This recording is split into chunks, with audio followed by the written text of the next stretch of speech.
अस्सलाम वालेकुम दोस्तों, इस वीडियो में आज हम आपको नॉर्थ कोरिया के बारे में ऐसे अमेजिंग फैक्ट्स बताने वाले हैं जिन्हें जानकर आप भी दंग रह जाएंगे। फैक्ट नंबर 1, नॉर्थ कोरिया एक ऐसा मुल्क है अगर यहाँ कोई बंदा नाजेबा वीडियो देखता है या फिर बेचते हुए पकड़ा जाए तो इसे 5 साल की कैद या सजाए मौत दी जाती है। फैक्ट नंबर 2, नॉर्थ कोरिया में ट्रैफिक कंट्रोल करने के लिए लाइट की बजाय लड़कियां इस्तेमाल की जाती हैं।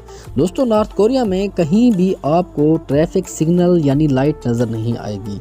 हर जगह आपको लड़कियां ट्रैफिक कंट्रोल करते दिखेंगी। मजीद फैक्ट्स जानने से पहले अगर आपने अभी तक हमारा YouTube चैनल सब्सक्राइब नहीं किया तो अभी सब्सक्राइब करें और साथ में दिए गए बेल आइकन पर भी ज़रूर प्रेस करें ताकि आपको रेगुलर नोटिफिकेशन के साथ वीडियोस मिलती रहें।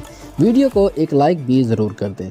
बगैर वक्त ज़ाय किए चलते हैं अपने टॉपिक की जानिब। फैक्ट नंबर 3, दोस्तों नॉर्थ कोरिया में मर्दों के लिए एक कानून बहुत ज़्यादा सख्त है, वो है 17 साल की उम्र में मिलिट्री ज्वाइन करें। अगर कोई बंदा इस बात से इनकार करता है तो इसे सजाए मौत